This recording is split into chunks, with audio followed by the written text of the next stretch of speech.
Hello বন্ধুরা, কেমন আছো তোমরা সবাই? আশা করি অনেক অনেক ভালোই আছো। আর তোমাদের ভালোবাসায় আমিও অনেক ভালো আছি, কারণ তোমরা আমাকে যে পরিমাণে ভালোবাসা দিয়েছো এবং সাপোর্ট দিয়েছো তা আমি কোনোদিন ভুলতে পারবো না। তাই তোমাদেরকে মজা দেওয়ার জন্য আবারও একটি নতুন গল্প নিয়ে হাজির হলাম। গল্পটি শোনার মতো, আশা করি তোমাদের দাঁড়িয়ে যাবে এবং তোমরা হাতের কাজ করতে সবাই হেডফোন নিয়ে বসে যাও। যদি আমার গল্প শুনে মজা পাও তাহলে অবশ্যই আমার চ্যানেলটি সাবস্ক্রাইব করবে। তো চলো বন্ধুরা, আমরা কথা না বাড়িয়ে আসল গল্পে চলে যাই। 10 বছর ধরে বিবাহিত হওয়ার পরেও আমার কোনো সন্তান ছিল না। আমার স্বামী যখন অন্য শহরে যেতেন তখন আমার স্বামীর বড় ভাই বলতো, বৌদি, এটা একটা অন্য রকম লাড্ডু। 7 দিন ধরে এটি খেলে দাদা আসার সাথে সাথেই তুমি মা হয়ে যাবে। আমি সেই লাড্ডুগুলি খেয়ে নিয়েছিলাম এবং আমার একটি সন্তান হয়েছে। সন্তানটি এই পৃথিবীতে আসার সময় আমার স্বামীর বড় ভাই আওয়াজ করে বলেছিল যে এই শিশুটি তার। আর যখন টেস্ট করা হয় তখন যেন আমার পায়ের তলা থেকে মাটি বেরিয়ে আসে, কারণ ওই শিশুটি আমার আসলে কি নাম। আমি অনেক সুন্দরী ছিলাম এবং আমি এমন একটি বাড়িতে বিয়ে করেছিলাম যেখানে শুধু আমার স্বামী এবং আমার স্বামীর বড় ভাই থাকত। আমার শ্বশুর বাইরের একটি শহরে ছিলেন। এরা অনেক ধনী ছিল। আমার শাশুড়িও ছিল না। আগে আমি অনেক খুশি ছিলাম যে এই বাড়িতে কোনো শাশুড়ি নেই, আমার স্বামীর কোনো বোন নেই। কিন্তু আমি বুঝতে পেরেছিলাম যে এইখানে বসবাস করা অনেক কঠিন, কারণ এই বাড়িটা ছিল শুধুই ছেলেদের ঘর। আর আমি তাই কাউকে মনের কোনো কথাই বলতে পারতাম না। আমার স্বামীও অনেক সিরিয়াস ছিল।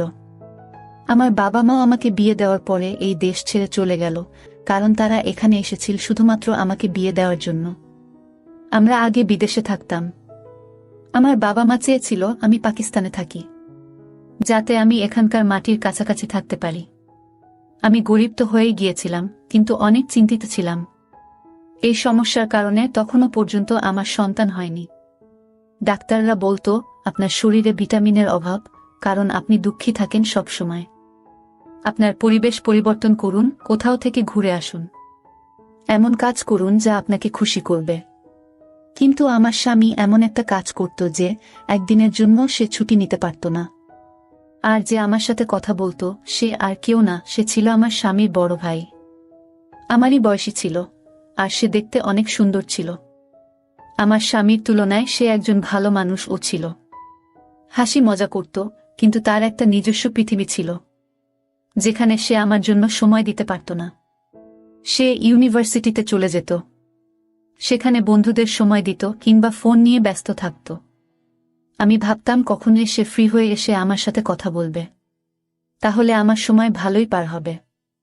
অনেক ভালো কথা বলতো সে। তার নাম ছিল হামাদ।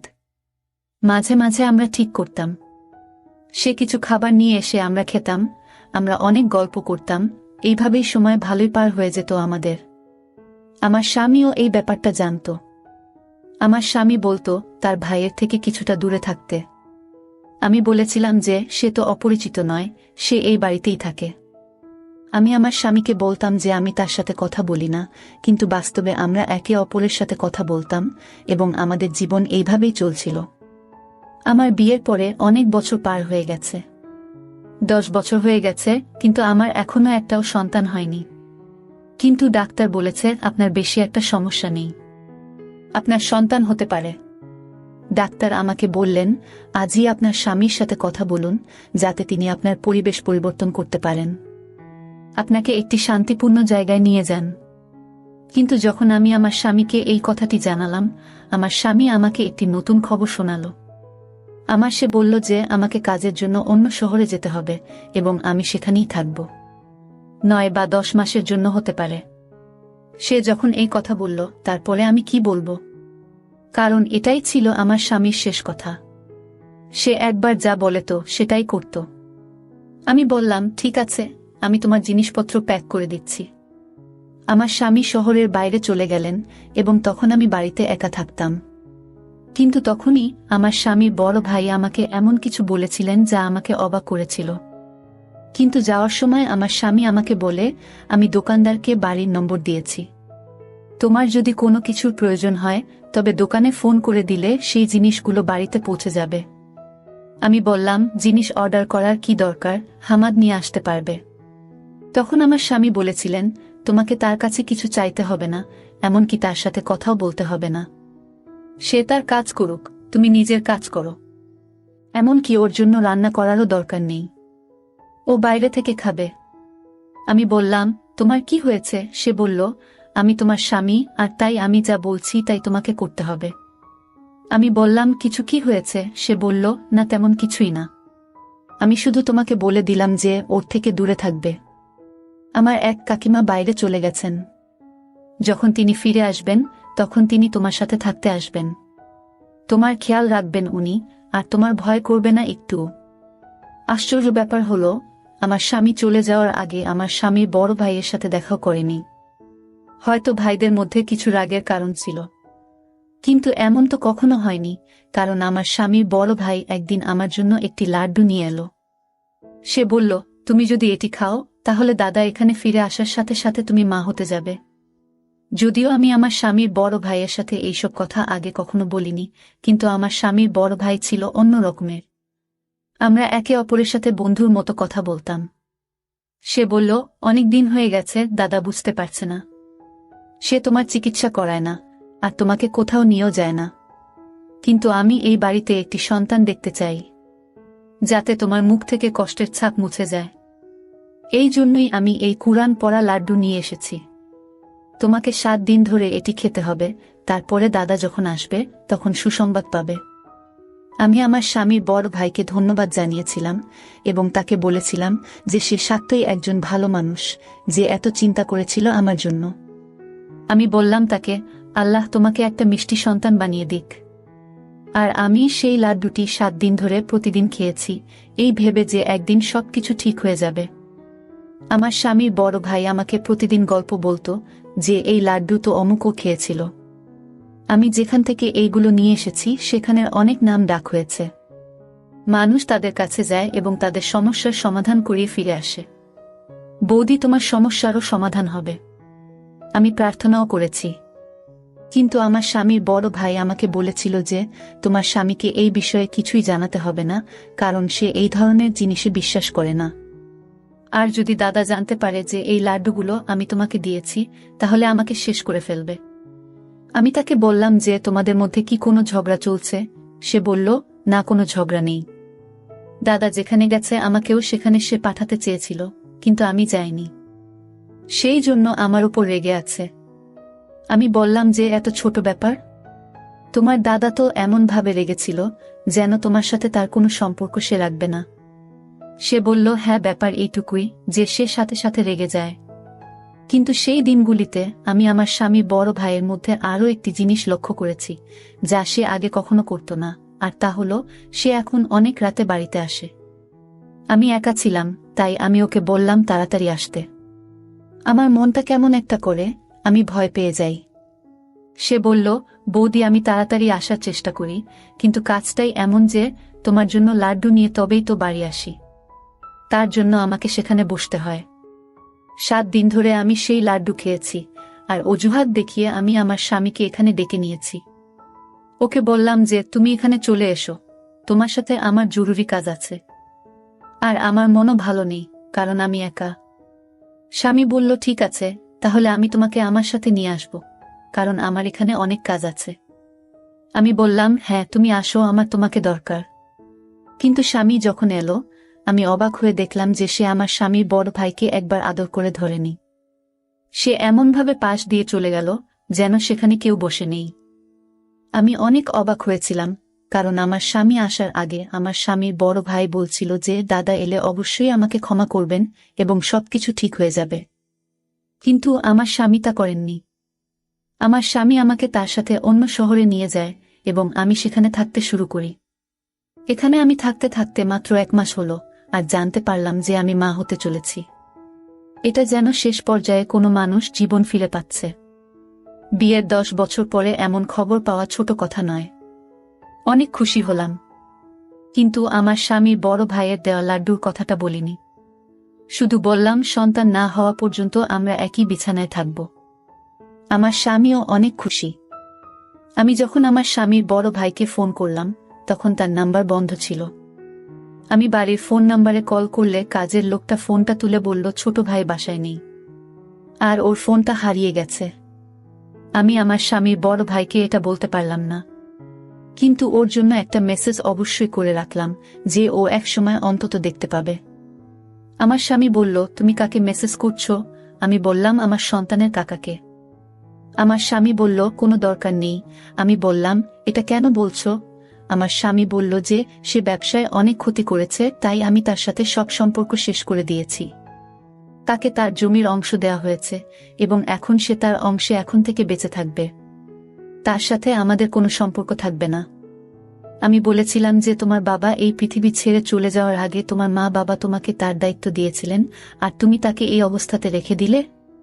তখন আমার স্বামী বলল, সে একজন প্রতারক, চোর, এবং আমি এমন মানুষের সাথে কোনো সম্পর্ক রাখতে চাই না। আমি অবশ্যই আমার স্বামীকে বলেছি যে সে অন্যায় করছে, কিন্তু আমার স্বামী বলেছেন যে আমার ক্ষেত্রে তোমার কোনো কথা বলার দরকার নেই। তুমি হলে বউ, তোমার কাজ হলো ঘর চালানো।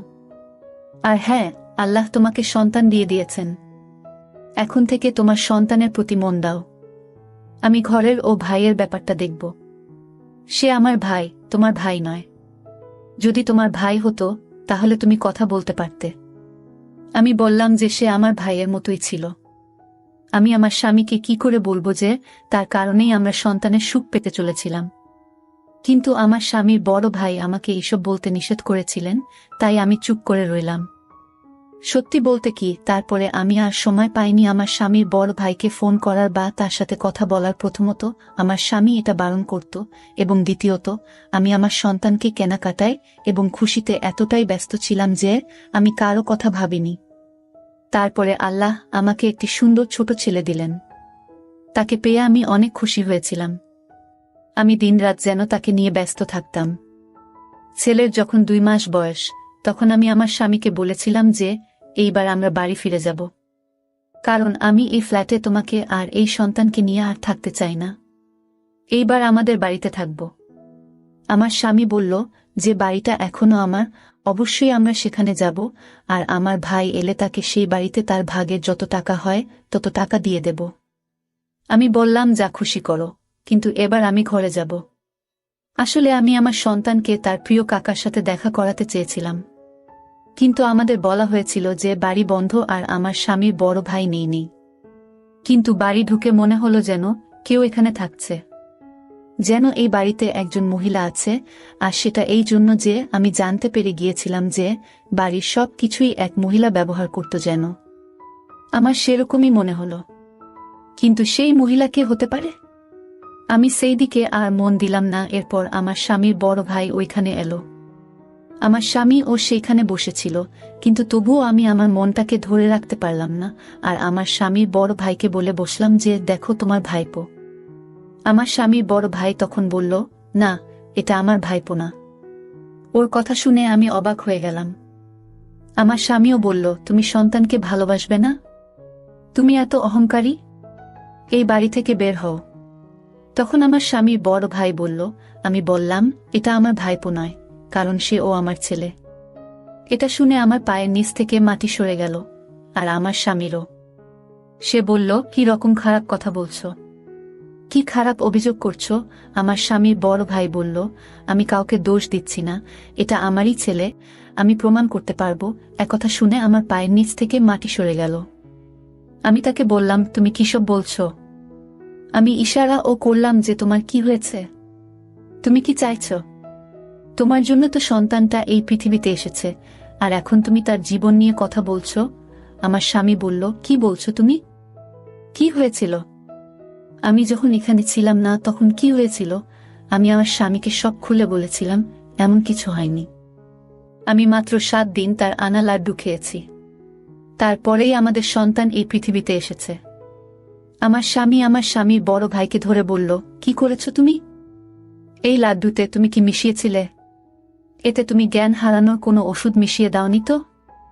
আমার এখানে না থাকার সুযোগ নিয়ে কোনো এমন খারাপ কাজ করনি তো তুমি? আমার স্বামী অন্য রকম কথা বলছিল, কিন্তু আমি তো শুনে লজ্জায় শেষ হয়ে যাচ্ছিলাম প্রায়। যাকে আমি ভাইয়ের মতো ভেবেছিলাম, আমার ভাই হিসেবে দেখেছিলাম, সে যদি সত্যি আমার সাথে এমন কিছু করে থাকে, তাহলে তো আমার জীবনটাই নষ্ট হয়ে গেল। আমার মনটা যেন কেমন করছে। আমার স্বামীর বড় ভাই বলল, এটা আমার সন্তান, আমি ওকে চিরকাল তোমার কাছে থাকতে দেব না। সে বলল, তুমি পরীক্ষা করে নাও।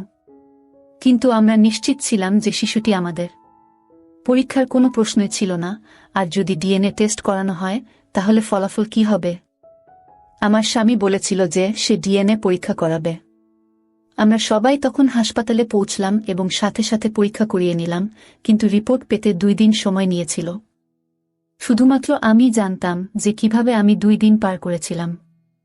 আমার স্বামী আমাকে অদ্ভুতভাবে দেখতেন। আমাকে বারবার আমার স্বামী একই কথা জিজ্ঞেস করত, আমি যখন বাসায় ছিলাম না তখন কি হয়েছে? কোনো ঘরে তুমি ঘুমাতে? কোনো সময় ঘুম থেকে উঠতে?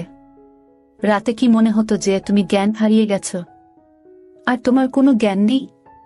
তুমি কি ঘুমের সময় ঘরের দরজা ভিতর থেকে তালা দিতে? আমি আমার স্বামীর প্রশ্নে বিরক্ত হলাম। আমি তাকে বললাম, আমি এমন কিছুই করিনি। কিন্তু ততক্ষণে রিপোর্ট হাতে এসেছে। যখন রিপোর্টের খাম খুলে ফলাফল দেখা গেল, রিপোর্টটি আমার স্বামীর হাত থেকে পড়ে যায়। কারণ রিপোর্ট অনুযায়ী এই শিশুটি আমার স্বামীর নয়, আমার স্বামীর বড় ভাইয়ের। আমি মাটিতে বসে পড়ে কাঁদতে থাকলাম। আমার স্বামী আমার দিক থেকে মুখ ঘুরিয়ে নিল। আমার স্বামীর বড় ভাই বলল, আমি তোমাদের সাথে কিছুই করিনি, তোমাদের আমি সব বলবো। ডাক্তার বৌদিকে বলেছিলেন, তোমার এত সমস্যা নেই, চিকিৎসা করা যায়, কিন্তু তোমার স্বামী কখনো তোমার চিকিৎসা করিয়ে দেয়নি। তাই আমি তোমাদের জীবনে সুখ দিতে চাই। বৌদি, তোমার চিকিৎসা করাতে চেয়েছিলাম, কিন্তু আমি একটা মেয়ের ভালোবাসায় পড়েছিলাম, তাকে বিয়ে করেছিলাম। তাই টাকা চুরি করেছিলাম। কারণ সে অনেক অসুস্থ ছিল, কিন্তু তারপরেও সে আমাদের সন্তানকে এই পৃথিবীতে নিয়ে আসতে চেয়েছিল। আমার সাথে দাদার ঝগড়া হলো, আর এই কারণে দাদা আমার থেকে সবকিছু কেড়ে নিল। সেই মেয়েটিও, যাকে ভালোবাসতাম, সেও এই পৃথিবীতে বেঁচে থাকেনি। কিন্তু আমাদের সন্তান এই পৃথিবীতে এলো। এবং সেদিনই জানতে পারলাম, বৌদি, তুমি একটি মৃত সন্তানের জন্ম দিয়েছিলে, তোমার সন্তান এই পৃথিবীতে আসার আগেই মৃত্যুবরণ করেছে। লাড্ডু জিনিসটা ছিল একটা অজুহাত। তোমাকে ওই লাড্ডুতে ওষুধ মিশিয়ে দিতাম। ওই ওষুধটা অনেক স্পেশাল ছিল, আর অনেক দূর থেকে আনা হয়েছিল। আর আমি নিশ্চিত ছিলাম এটা অবশ্যই একটা প্রভাব ফেলবে, আর সেটাই হয়েছে। তুমি এটাকে ভাগ্য বলো বা যাই বলো, তুমি সন্তান তো পেয়েছিলে, কিন্তু তোমার সন্তান ছিল অনেক দুর্বল। পৃথিবীতে আসার সাথে সাথেই সে এই পৃথিবী ছেড়ে চলে গেল। আমি ওই মতো শিশুটির জায়গায় আমার সন্তানকে রাখলাম, কারণ আমি তোমার ভালো চেয়েছিলাম। আমি এই উপকারটা শুধু তোমার জন্য করছিলাম বৌদি, তোমার স্বামীর জন্য নয়। ঠিক তখন জানতে পারলাম যে তোমার স্বামী আমার প্রতি কোনো উপকার তো করেইনি, তার উপর আমাকে সম্পত্তি থেকে সম্পূর্ণভাবে বের করে দিয়েছে। তাই প্রতিশোধের শেষ হয়ে যাচ্ছে, আমি তোমার কাছ থেকে আমার সন্তানকে কেড়ে নিতে এসেছি। আমি আমার সন্তানকে ছাড়া বাঁচতে পারবো না, কারণ এখন আমার সবই আছে। তোমার স্বামী তার নিজের নামে সব নিয়ে নিয়েছে। আমার স্বামীর বড় ভাইয়ের চোখে পানি ছিল, সে অনেক কাঁদছিল। আমি তাকে বললাম যে আমিও একে ছাড়া বাঁচতে পারবো না। আমি আমার স্বামীর বড় ভাইয়ের পায়ের কাছে বসলাম এবং তাকে বললাম যে তুমি সবসময় আমাকে সাহায্য করেছ। এই শিশুটিকে আমাকে দাও, আমি তাকে আমার সন্তান মনে করেছি। আমি তাকে 3 মাস ধরে মানুষ করছি। তুমি আমার অনেক উপকার করেছ। আমি যদি জানতে পারতাম যে আমার সন্তান পৃথিবী ছেড়ে চলে গেছে, আমার কোল খালি থাকলে আমি ঘটনাস্থলেই শেষ হয়ে যেতাম। তার এই পৃথিবী ছেড়ে চলে যাওয়াতে আজও আমি দুঃখিত, কিন্তু এই সন্তানটা আমার হাতে আছে। তাই আমি বেঁচে থাকার কথা ভাবছি। আমি আমার স্বামীকে বললাম, তুমি কেন এমন করলে? তাকে ক্ষমা করে দাও। সে যা করেছে ভালোবাসার জন্য করেছে। তুমি সবসময় তোমার কাজে ব্যস্ত ছিলে। তুমি কখনো আমার দিকে তাকাওনি, আমার চিকিৎসাও করাওনি। তোমার ভাই আমার সাথে সবসময় ভালোই করেছে, কিন্তু সে তো চাইলে আমার সাথে খারাপও করতে পারত। তুমি যা আশা করছিলে, কিন্তু তবুও সে আমার সম্মান রক্ষা করেছে। আমার জন্যই সে এইসব করেছে। এমনকি আমাকে তার সন্তানও দিয়েছে। আমার স্বামী বলেছিল, তুমি তোমার সন্তান আমাদের দিয়েছ, তাহলে আমি কেন তোমাকে অধিকার দিতে পারবো না? তুমি যা চাও আমি তোমাকে দেব, কিন্তু আমার একটা শর্ত আছে। আমার এবং আমার স্বামীর বড় ভাইয়ের মুখ লাল হয়ে গেল। আমার স্বামী আবার এমন কথা বলছেন। আমরা অবাক হয়ে গেলাম। তিনি বললেন, শর্ত হলো তোমাকে সারা জীবন আমাদের সাথে থাকতে হবে, যাতে তুমি তোমার সন্তানের সাথে থাকতে পারো আর আমি আমার ভাইয়ের সাথে। আমাদের চোখে পানি এসে গেল। আমরা কাঁদতে থাকলাম। সন্তানটাকে আমার স্বামীর বড় ভাইয়ের দিকে এগিয়ে দিয়ে বলল, এখন থেকে বৌদি এই সন্তানের মা, তুমি আর আমি তার কাকা।